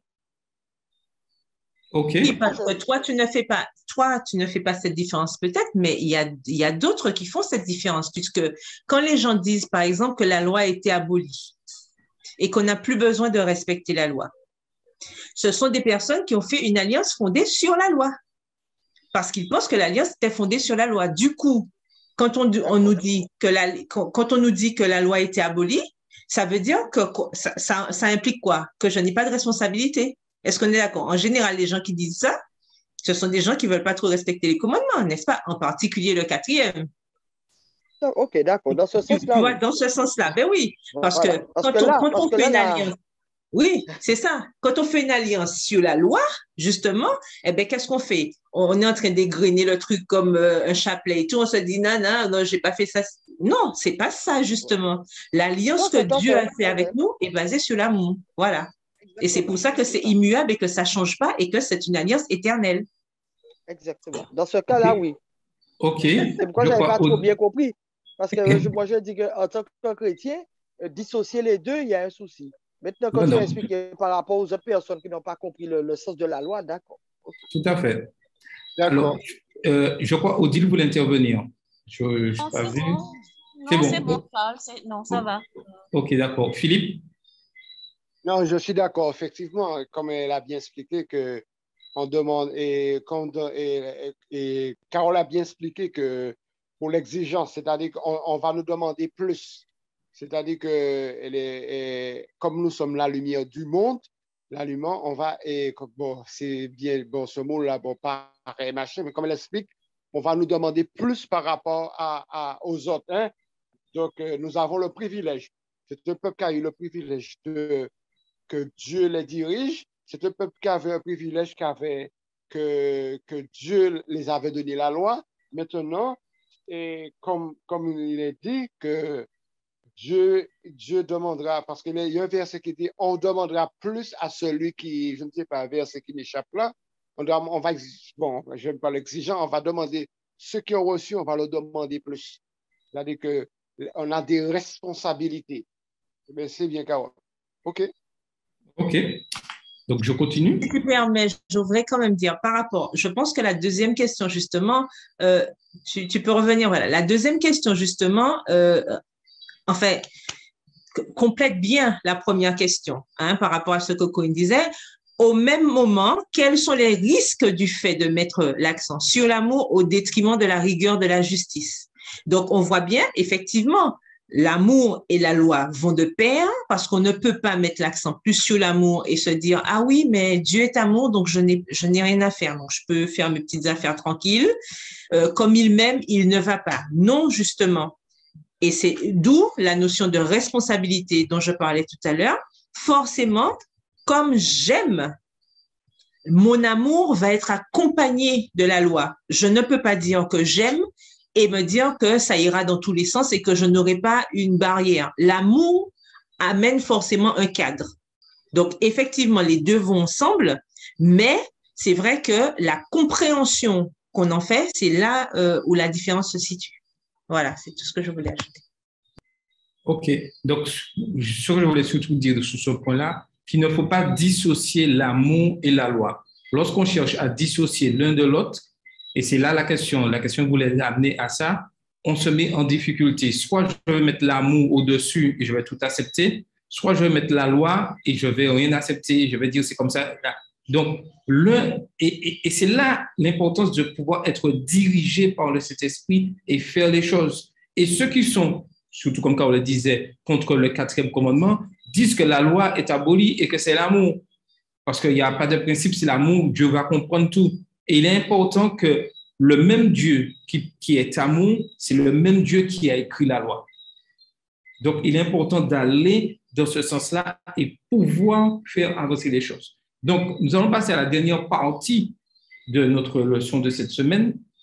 Ce qui est intriguant, c'est que la première application du commandement d'aimer le Seigneur est le fait d'aimer l'étranger. Pourquoi Dieu a-t-il demandé à Israël d'aimer l'étranger? Et c'est une question que nous pourrions se demander pour nous aujourd'hui. Pourquoi Dieu nous demande d'aimer l'étranger?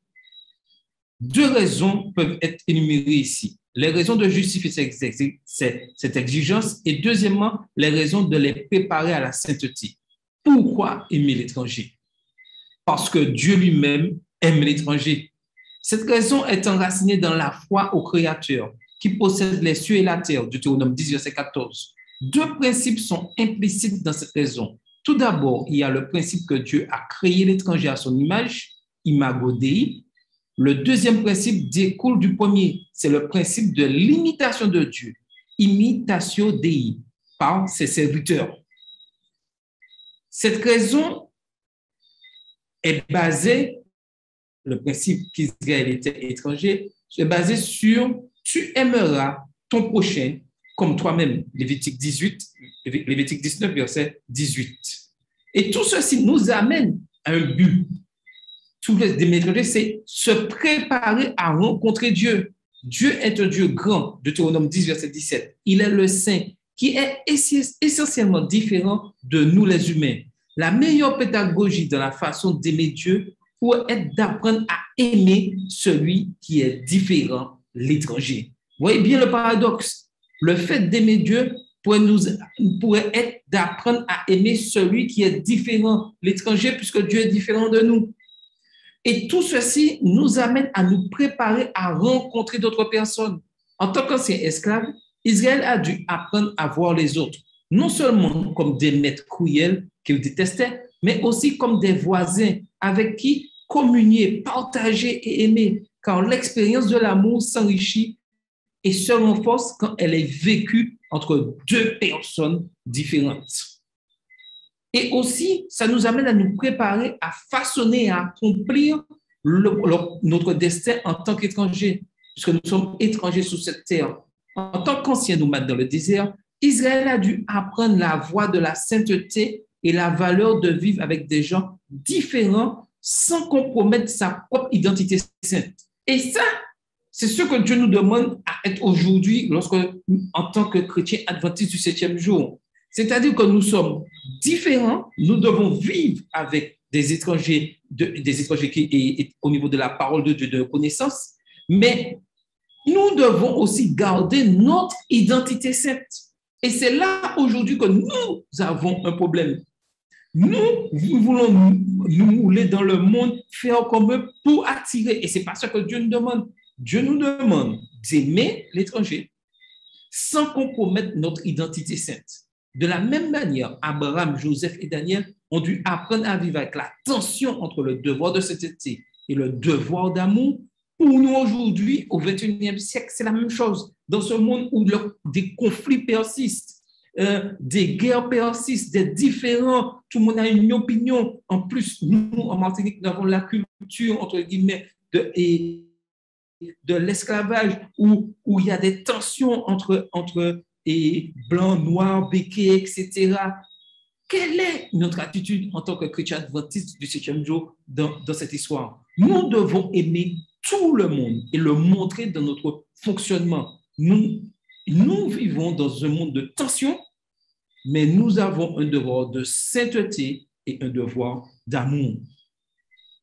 Et donc, nous devons réfléchir à cette question-là. Excuse-moi, oui. Donc en quelque sorte, on ne doit pas entrer dans cette polémique blanc, noir, et voilà, béquet, tout ça. Donc, on doit être simple. C'est-à-dire que quand Dieu dit d'aimer l'étranger, c'est-à-dire que moi, je ne vois pas étranger, et quand je vois étranger de différentes nationalités, je vois l'humanité, je vois un être humain que Dieu a créé.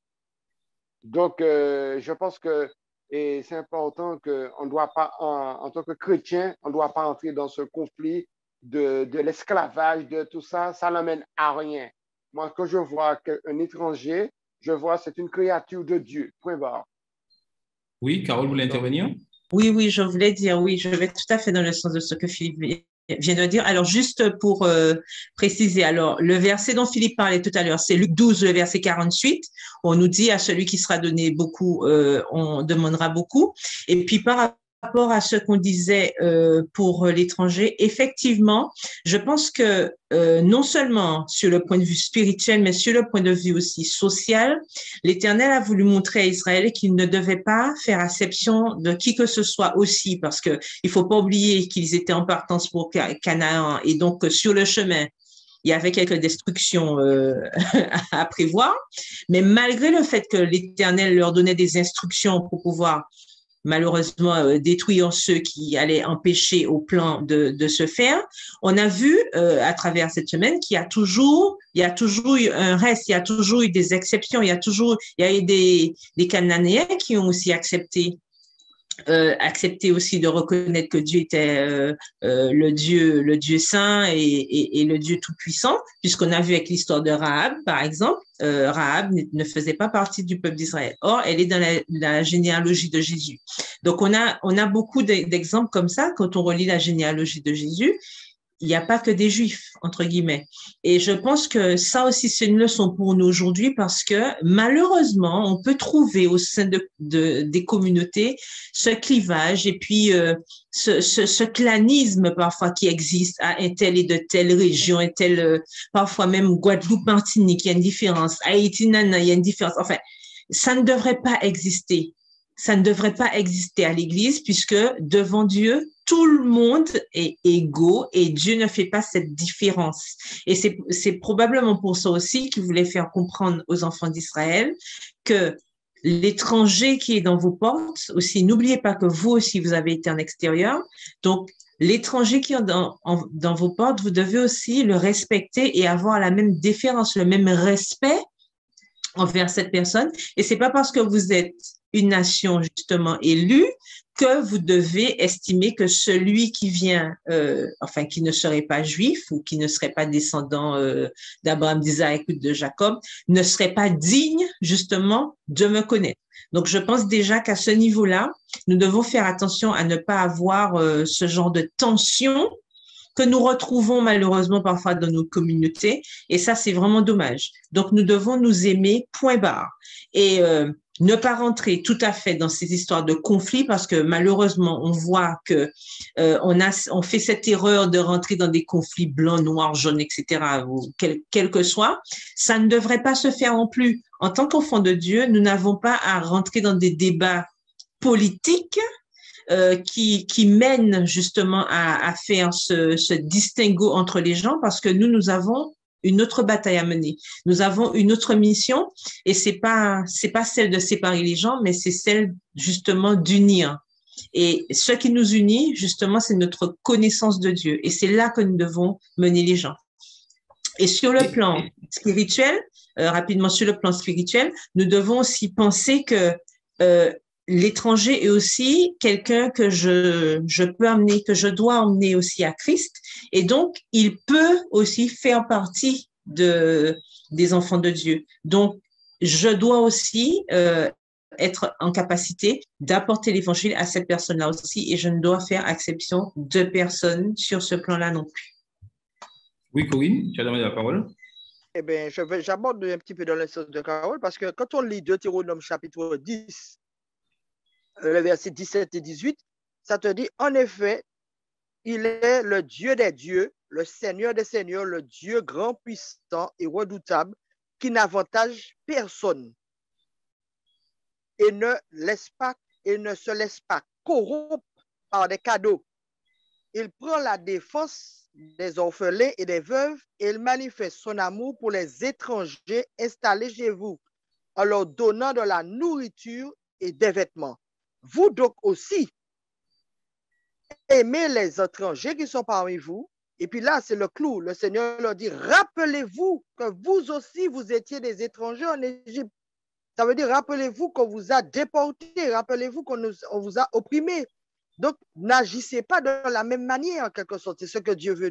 Et comme a dit Carole aussi, parfois, nous aussi, dans nos communautés, nous dépressions certaines personnes par rapport à notre nationalité. Par exemple, je suis martiniquaise, l'autre est haïtienne, l'autre est séclucien, alors qu'il ne devait pas avoir ce genre de clivage dans nos églises. Nous sommes tous des frères et sœurs parce que Dieu nous a réunis tous. En mourant sur la croix, il a réuni toute l'humanité. Donc, ça veut dire qu'on ne doit pas faire de différence. Et je vais encore plus loin, même parfois, il y a de ceux qui exploitent nos frères étrangers.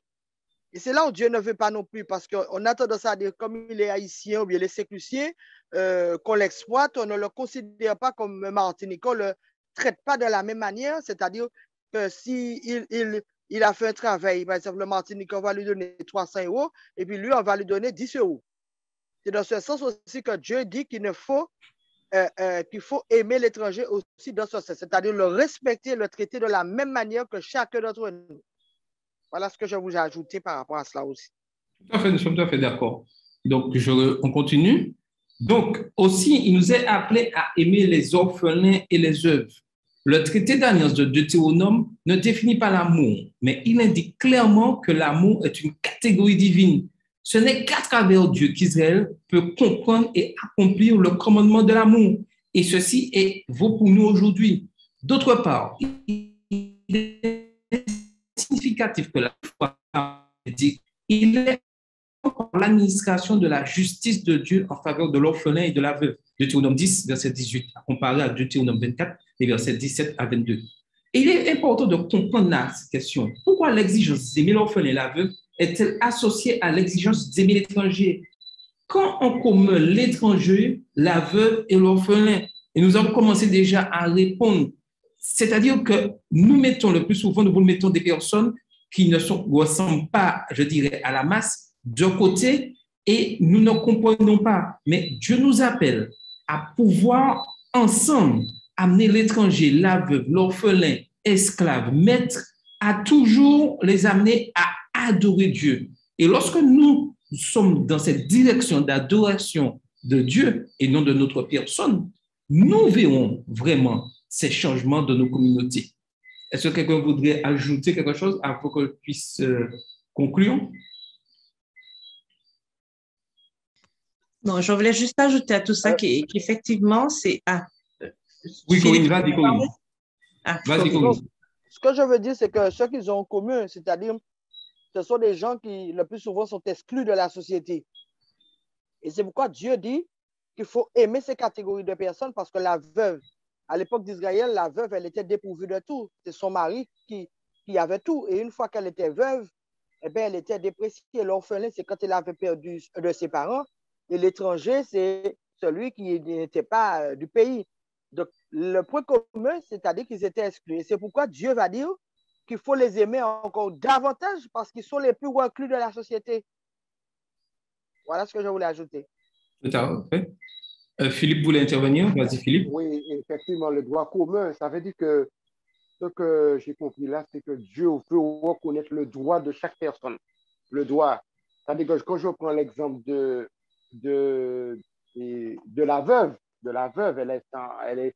on va pas lui apporter secours alors que Dieu veut reconnaître ses droits, quel que soit le droit. Et quand je regarde la veuve et l'orphelin, on voit que Dieu prend attention aux petits. Et on voit que Dieu ne fait, en conclusion, comme Jérémie dit, que celui qui se glorifie de me connaître, de savoir que je suis l'Éternel qui exerce la bonté, le droit et la justice. Le mot droit est très important pour moi. Chaque personne a un droit, quelle que soit la nationalité. Maintenant, je me suis posé la question, pourquoi il y a eu cette différence entre présent et cette caste-là? C'est une éducation. C'est l'éducation. Il faudra faire de la pédagogie afin de faire comprendre aux gens. Ce n'est pas comme ça qu'on fonctionne. Et nous avons un Dieu qui nous fait de la pédagogie, que la manière que vous fonctionnez, ce n'est pas comme ça que je fonctionne. Et je suis, comme il y a quelqu'un qui a dit, Dieu est mort pour l'humanité. Et l'humanité a droit droit au salut. Blanc, noir, etc., ce qu'on veut. Le salut, et la grâce de Dieu, source de salut pour tous les hommes, a été manifestée. L'être humain, quel que soit, c'est la différence, il a droit à la grâce de Dieu. Et c'est là que Dieu veut montrer qu'il ne fait pas d'acception, il ne fait pas de compromis, il ne va pas regarder parce que tu es X ou Z, il a dit, j'exige le droit. Et c'est comme ça que je considère Dieu, qu'il ne fait pas de différence entre le grand et le petit. Et c'est pour ça que j'avais, dans Deutéronome, il dit, vous écouterez le petit comme le plus grand. Et c'est Dieu qui rend la justice. Voilà. OK. Carole?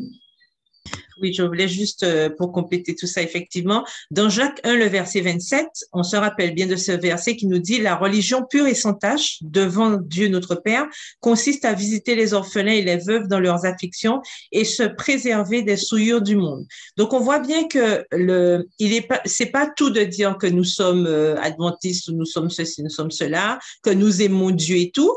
Il faut aussi penser que ça implique des choses.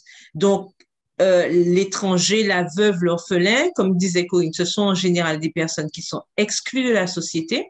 Mais il ne faut pas oublier que spirituellement, nous aussi, nous sommes étrangers, veuves ou orphelins parce que nous aussi, comme nous sommes censés être différents, forcément, ça amène parfois du rejet. Spirituellement parlant, nous sommes dans cette même catégorie. Et donc, par rapport à ça, nous devons aussi penser que comme nous sommes différents, on peut être amené à être rejeté parce que nous observons, nous faisons tout par la grâce de Dieu pour être des personnes qui respectons sa parole, hein, la parole de Dieu. Donc forcément, ça nous met en position d'étrangers. Hein, ça nous met en position d'étrangers aussi. Donc, nous devons penser que par rapport à cette position-là, nous sommes amenés à faire des choses pour permettre aux autres de se rendre compte que tout le monde doit être considéré de la même manière. Et de même qu'en tant qu'étrangers spirituels, nous avons cette mission, comme les enfants d'Israël l'avaient au départ, nous aussi, nous devons faire pareil et permettre aux gens, et Philippe parlait de pédagogie, de comprendre qu'avec Dieu, tout le monde est sur le même piédestal. Ce qu'il nous demande, c'est de pouvoir l'aimer de tout notre cœur, de toute notre âme, de toutes nos pensées. Et c'est ça c'est vraiment la base de tout. Et ça, c'est dédié à tout le monde, qu'on soit étranger, veuf ou veuve ou orphelin ou orpheline. Donc ça, par contre, c'est commun. Aimer Dieu. Et comme c'est la mission que nous avons, nous devons aussi transmettre cela auprès de tous ceux que nous rencontrons, quelles que soient leurs conditions sociales. OK, Corinne, vous voulez ajouter quelque chose? Oui, juste ajouter pour dire qu'effectivement, parce que lorsque Dieu nous dit, maintenant, il dit à quel que soit l'individu, vous étiez autrefois étrangers. Maintenant, vous n'êtes plus étrangers, mais nous sommes des citoyens et concitoyens des saints. Ça veut dire qu'on a changé parce que nous aussi, nous étions étrangers. On n'avait pas encore connu Christ. Donc, nous étions étrangers. Maintenant qu'on a connu Christ, on n'est plus étranger. Donc, quel que soit l'individu qui accepte Jésus, il n'est plus étranger. Il est concitoyen, gens de la maison de Dieu. Tout à fait, nous sommes d'accord. Donc, pour conclure, j'arrive. Dans Les Misérables de Victor Hugo, le voleur Jean Valjean a compris enfin la valeur du pardon et de la miséricorde lorsque son patron lui donna l'argenterie qu'il avait volée. Sinon, il aurait été jeté en prison. Veuillez examiner les cas suivants. Vous êtes ancien ou pasteur d'une église. Une jeune femme de votre église eut un enfant à la suite d'une relation extra-conjugale. Plusieurs années plus tard, leur couple vient à vous et vous demande d'effectuer leur cérémonie de mariage. Ils sont tous les deux adventistes. Comment allez-vous gérer cette affaire? Et tout ça, c'est vous appelez à réfléchir. Ensuite, quelles sont les motivations qui guident vos choix politiques? Choisissez-vous votre parti politique sur la base de programmes nationalistes, d'intérêts égoïstes ou plus sur la justice sociale, à l'attention donnée aux pauvres, aux veuves et aux orphelins? Un mendiant ivre vous demande de l'argent parce qu'il dit avoir faim et n'avoir pas eu de vrai repas depuis de nombreux jours. Comment allez-vous répondre à sa demande n'ayant aucune garantie qu'il n'utilisera pas cet argent pour acheter de l'alcool? Que diriez-vous à une femme de votre communauté religieuse qui vous dit qu'elle ne vous aime pas, mais à cause de Dieu, elle s'efforcera de vous aimer? Comment réagissez-vous? Et ces 4 questions sont là pour nous permettre de bien réfléchir sur comment notre attitude, comment nous agissons au sein de l'Église et comment vraiment nous agissons en amour tout en respectant les principes de l'Église, la loi de Dieu. Et tout ça pour nous amener à réfléchir et surtout à nous laisser diriger par le Saint-Esprit. Parce que ces questions que nous avons vues, ces 4 questions-là, ne se répondent pas par oui ou par non, mais c'est par notre relation avec Dieu, par le travail que le Saint-Esprit fera en nous, que nous arriverons à répondre à ces questions et que nous agirons toujours avec amour dans tout ce que nous faisons. Est-ce que quelqu'un voudrait ajouter une dernière chose pour compléter? Juste une dernière chose par rapport à cette dernière question que tu as notée. Voilà un exemple, à mon sens, qui reflète bien cette idée de l'amour, de l'alliance qui est basée sur l'amour.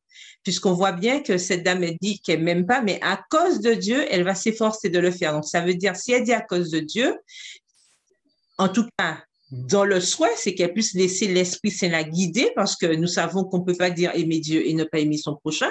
De toute évidence, cette personne l'a compris, puisqu'elle dit qu'à cause de Dieu, elle s'efforcera d'aimer. Donc, on voit bien, voilà un exemple de l'alliance, justement, basée sur l'amour.